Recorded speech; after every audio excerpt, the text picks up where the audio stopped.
चलिए, hello everyone. चलिए, we are moving on to part 3 of this particular unit that we are discussing issue of debentures का। ठीक है, now this is the last part of issue of debentures and I have tried using your feedback कि sir please थोड़ी छोटी videos रखिए instead of keeping one long video. आप please थोड़ी छोटी छोटी वीडियोस बनाइए। तो that's what I have worked on this time, that I have tried कि मेरी वीडियोस जो हैं वो 35-40 मिनट से ज़्यादा की ना हो। तो मेरी कोशिश वही रही है कि छोटी छोटी वीडियोस मैं बनाऊं instead of making big big videos. ठीक है, तो इसी वजह से अब जैसे जैसे ज़्यादा वीडियोस बनेंगी, छोटी छोटी वीडियोस बनेंगी, तो उसके थोड़े पार्ट्स ज़्यादा हो जाएंगे। ऑल्दो ये चैप्टर बहुत छोटा सा है, issue of debenture, I could have done it in one in half hours में हो जाता है ये, लेकिन क्योंकि छोटे छोटे पार्ट्स बनाने पड़े तो इसीलिए थोड़ा सा अब ये इम्पैक्ट में नंबर ऑफ पार्ट्स थोड़े बढ़ गए। थर्ड पार्ट है, लास्ट पार्ट है, छोटा सा एलिमेंट है, ज्यादा कोई बड़ा हमें यहाँ पे डिस्कशन करना नहीं है। सर, इशू ऑफ डिबेंचर्स का ये आखिरी एलिमेंट है क्या? सर, इशू ऑफ डिबेंचर्स का ये जो आखिरी एलिमेंट है ये हमें कहता है डिबेंचर्स को हम इशू कर रहे हैं as collateral security. Sir, debentures को कोलैटरल सिक्योरिटी में इशू करने का तरीका क्या होता है? सर, डिबेंचर्स को कोलैटरल सिक्योरिटी के रूप में इशू करने का तरीका क्या होता है? बेसिकली कोलैटरल सिक्योरिटी होती क्या है? सर, कोलैटरल सिक्योरिटी एक तरीके से हमारे लिए एक एडिशनल सिक्योरिटी होती है। Sir, what do you mean by additional security? Sir, additional security से हमारा कहने का मतलब ये है कि जब कोई पर्टिकुलर कंपनी एक सिक्योर्ड लोन ऑब्टेन करती है। सर, सिक्योर लोन कहाँ से ऑब्टेन करती है? सर, सिक्योर लोन ऑब्टेन करती है from a particular financial institution. तो उसे अपने कुछ एसेट्स को मॉर्टगेज करना पड़ता है, कुछ सिक्योरिटीज को मॉर्टगेज करना पड़ता है इस लोन के अगेंस्ट, है ना? जो हमारी लेंडिंग इंस्टीट्यूशंस होती हैं, मतलब जो हमारी फाइनेंशियल इंस्टीट्यूशंस होती हैं, इन फाइनेंशियल इंस्टीट्यूशंस को जब हम हमारे ज्यादा एसेट्स मॉर्टगेज कर देते हैं, जैसे हम कहते हैं ना कि मैंने बोला कि मैंने लोन तो लिया है कितना, 20 लाख का, लेकिन मैंने जो उन्हें एसेट्स मॉर्टगेज करे हैं, राइट, वो कम अमाउंट के करे हैं। ठीक है, तो ऐसी सिचुएशन में जो डिफरेंस होता है ना, वो कहते हैं कि हम, आप एक काम करो, आप ना हमें डिबेंचर्स इशू कर दो एज कोलैटरल सिक्योरिटी, है ना? सिक्योरिटी के नाम पे आप हमें डिबेंचर्स इशू कर दो, ठीक है, सिक्योरिटी के रूप में। तो बेसिकली होता क्या है, such an issue of debentures, जब हम उन्हें कोलैटरल सिक्योरिटी, लोन के अगेंस्ट से कोलैटरल सिक्योरिटी के रूप में इशू करते हैं, उस टाइप के डिबेंचर के इशू के कॉन्सेप्ट को हम कहते हैं issue of debentures through collateral security. तो इसका मतलब अभी तक हमने तीन तरीके सीखे ऑफ इशू ऑफ डिबेंचर्स। पहला, अदर देन कैश; दूसरा, इन कैश; तीसरा, as collateral security. Sir, collateral security का क्वेश्चन जो है वो कैसे आता है? सर, कोलैटरल सिक्योरिटी का एक स्ट्रेट फॉरवर्ड थ्योरी क्वेश्चन आता है, no numerical question that comes in your paper. ठीक है, सर, कोलैटरल सिक्योरिटी के डिबेंचर्स को हम रिकॉर्ड कैसे करते हैं? सर, कोलैटरल सिक्योरिटी के डिबेंचर्स को रिकॉर्ड करने के लिए हम दो मेथड्स का फॉलो करते हैं। We follow two methods. Method number one क्या होता है, हम कोई एंट्री नहीं पास करते in the books of account. तो मेथड नंबर वन, तो मैं यहाँ पे लिख देता हूं, issue of debentures as collateral security.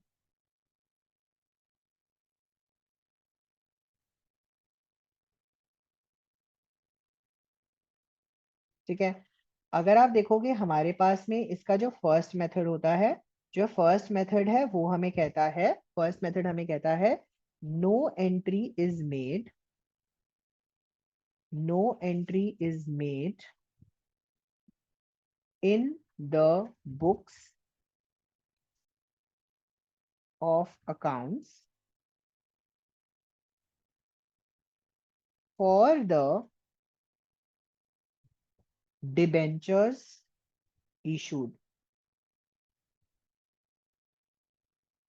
because there is no immediate there is no immediate liability created, कोई भी immediate liability create नहीं होती।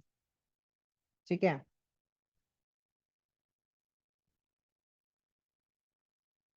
by the company।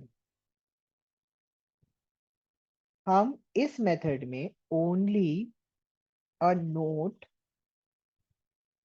to the balance sheet is given along with the loan. ठीक है sir, example के रूप में समझा दो, एक थोड़ा सा ऊपर से गया दिमाग में, तो बेटा मैं एक एग्जाम्पल ले लेता हूँ। ठीक है, मैं एक एग्जाम्पल ले लेता हूँ। क्या हो रहा है आज?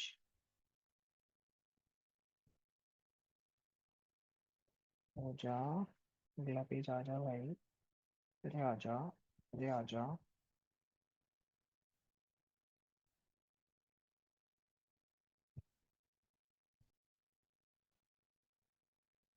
भाई पेज ही नहीं है, क्या है?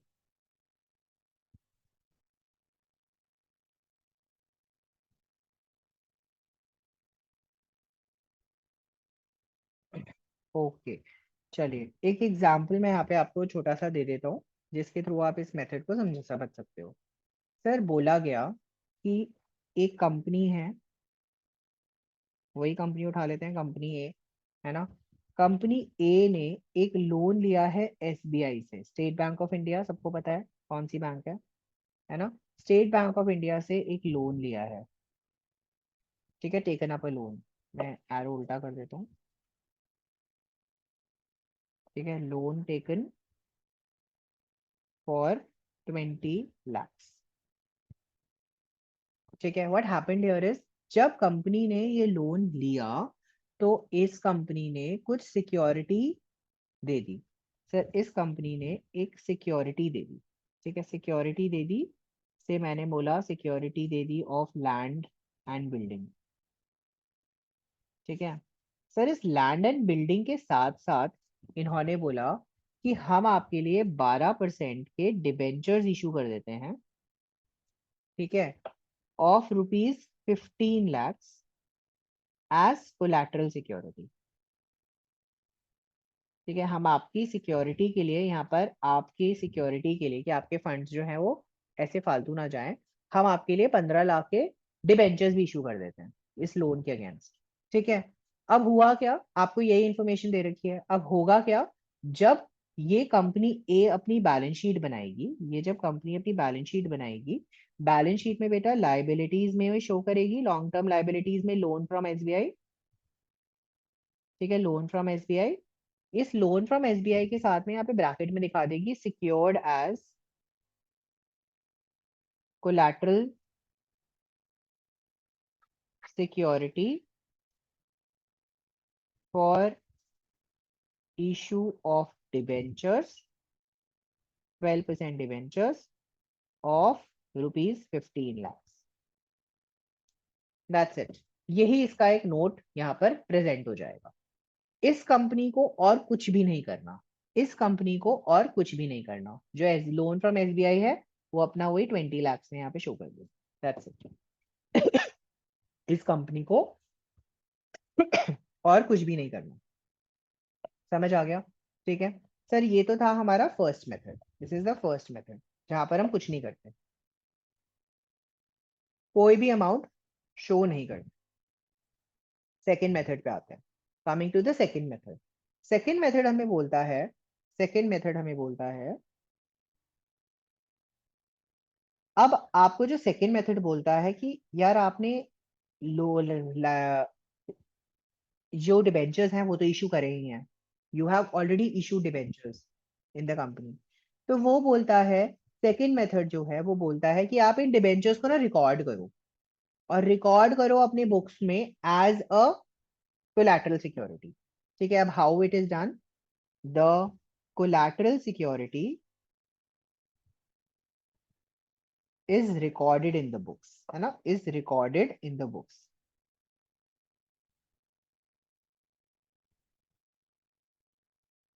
ठीक है, is recorded in the books, right.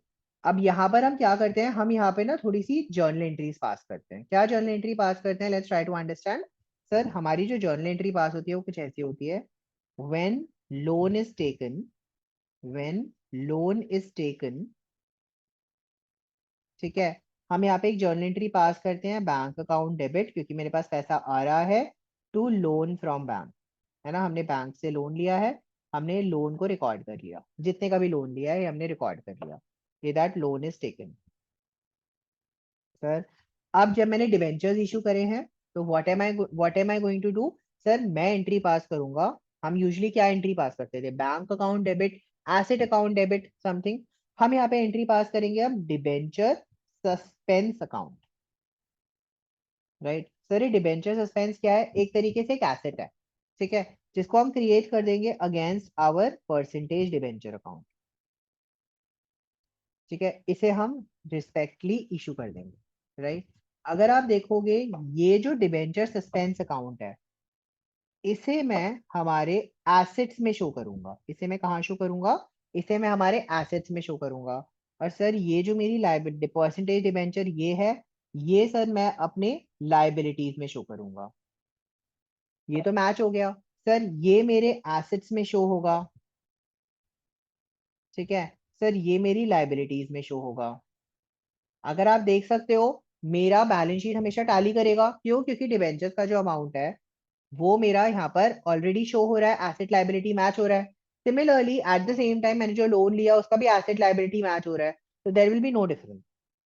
Eight the time of repayment हम इसकी ऑपोजिट एंट्री कर देंगे। At the time of repayment हम इसकी ऑपोजिट एंट्री पास कर देंगे, तो हमें क्या मिल जाएगा? सस्पेंस खत्म हो गया, डिबेंचर्स भी खत्म हो गए। तो बेसिकली हमने अपने बैलेंस शीट को थोड़ा सा ओवर स्टेट कर दिया by creating a debenture suspense. और डिबेंचर सस्पेंस बेसिकली क्या कर रिप्रेजेंट कर रहा है कि मेरा एक एसेट है जिसको मैंने कोलैटरल के नाम पे बैंक में इशू कर रखा है। That's it, nothing else to be done. That's it, यही हमें इसमें करना होता है। एग्जाम में सर इस पे क्वेश्चन क्या आता है? Sir what are the questions that come in your examinations? Examinations में आपके क्वेश्चन क्या आएगा? बेटा आपको बोलेगा explain the accounting treatment for issue of debenture as collateral security. Accounting treatment में आपको ये फर्स्ट एंड सेकंड मेथड दोनों समझाने पड़ेंगे। पहले तो बताओगे issue of debenture as collateral security होता क्या है, ठीक है ना। सेकंड फिर आप बताओगे पहला मेथड ये है, दूसरा मेथड ये है, दैट्स इट। तो ये अप्रोक्सीमेटली 8 से 10 नंबर का क्वेश्चन, थ्योरी क्वेश्चन आपके पेपर में कई बार देखा गया है, आया हुआ है, and you can see it in your Shivdas also, and it's very important. ठीक है सर, अब हम मूव ऑन कर रहे हैं हमारे इस चैप्टर के आखिरी एलिमेंट पे। वैसे ये क्वेश्चन मैंने एग्जामिनेशन में बहुत रेयरली देखा है, लेकिन करके जाना चाहिए, छोड़ के क्यों जाना। बहुत छोटा सा एलिमेंट है, बहुत इजी सा एलिमेंट है, that is writing of discount on issue of debentures. ठीक है, अब मैं आपको ना एक छोटे से एग्जाम्पल के साथ समझाऊंगा। सर छोटे से एग्जाम्पल, मैं आप पे और यहाँ पे एक एग्जाम्पल दे देता हूँ। जैसे कि मुझे बोला गया कि मेरे पास में एक कंपनी है, ठीक है, जिसने 2 लाख रुपए के डिबेंचर्स इशू करे, जिसने 2 लाख रुपए के डिबेंचर्स इशू करे हैं, ठीक है, at a discount of at a discount of 6%। 6% के डिस्काउंट पे इन्होंने डिबेंचर्स इशू करे हैं। तो डिस्काउंट का अमाउंट कितना हो गया? 2 लाख का 6% मतलब 12,000 रुपीज का डिस्काउंट हो गया। ये मेरा डिस्काउंट का अमाउंट हो गया। Am I correct? कोई प्रॉब्लम तो नहीं है? ठीक है सर, किसको इशू करें? कोई एक बंदा है भाई, मिस्टर ए मान लो, ठीक है, राइट। सर आपको बोला है कि ये जो डिबेंचर मैंने इशू करा है, इस डिबेंचर का मैं एवरी ईयर 40,000 रुपीज का रीपेमेंट करूंगा। मैं हर साल 40,000 रुपीज का रीपेमेंट करूंगा। हर साल 40,000 रुपीज का रीपेमेंट करूंगा। बेटा सोच के बता दोगे मुझे? Can you just tell me one basic thing out here कि ईयर 1 में, first year first year end पे मेरा डिबेंचर का बैलेंस कितना है? सर 2 लाख रुपीज, क्योंकि मैंने फर्स्ट ईयर के एंड में तो कुछ भी पे नहीं किया ना। सेकेंड ईयर के एंड पे मेरा बैलेंस कितना है? 1,60,000 क्योंकि 40,000 का पेमेंट कर दिया कब, वह सेकेंड ईयर के बिगनिंग में, है ना। सर थर्ड ईयर के एंड पे मेरा बैलेंस कितना है, डिबेंचर बैलेंस कितना है सर, 1,20,000। ऐसे ही फोर्थ ईयर, ऐसे ही फिफ्थ ईयर, है ना।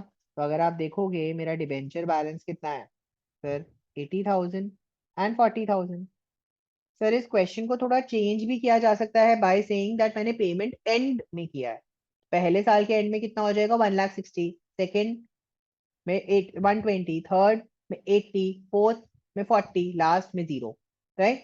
अगर आप देखोगे मेरे पास यहाँ पे रेशियो आ गया 20, 16, 12, 8, 4, और I can say this as 5, 4, 3, 2, 1, सब 4 से कट जाएंगे। मैंने क्या करना है, इस 12,000 को 5:4:3:2:1 में डिस्ट्रीब्यूट करना है, दैट्स इट। तो ये मेरा ईयर 1 का हो गया, ये मेरा ईयर 2 का हो गया, ये मेरा ईयर 3 का हो गया, ये मेरे ईयर 4 का हो गया, ये मेरे ईयर 5 का हो गया। दैट्स इट, यही क्वेश्चन था, यही एग्जाम्पल था, यही क्वेश्चन था, दैट्स इट। आपको बस ये अमाउंट कैलकुलेट करना है कि कितना अमाउंट मैं किस साल राइट ऑफ करने वाला हूँ, that's it. Okay, this is the concept that we were talking about, that's it, और कुछ नहीं है इस चैप्टर में, और कुछ नहीं बचा। We have completed the discussion of all the concepts relating to this chapter, and I hope ये chapter आपको clear हुआ है। Please do share, subscribe and keep on learning from us on Oasis Academy. Thank you. See you again.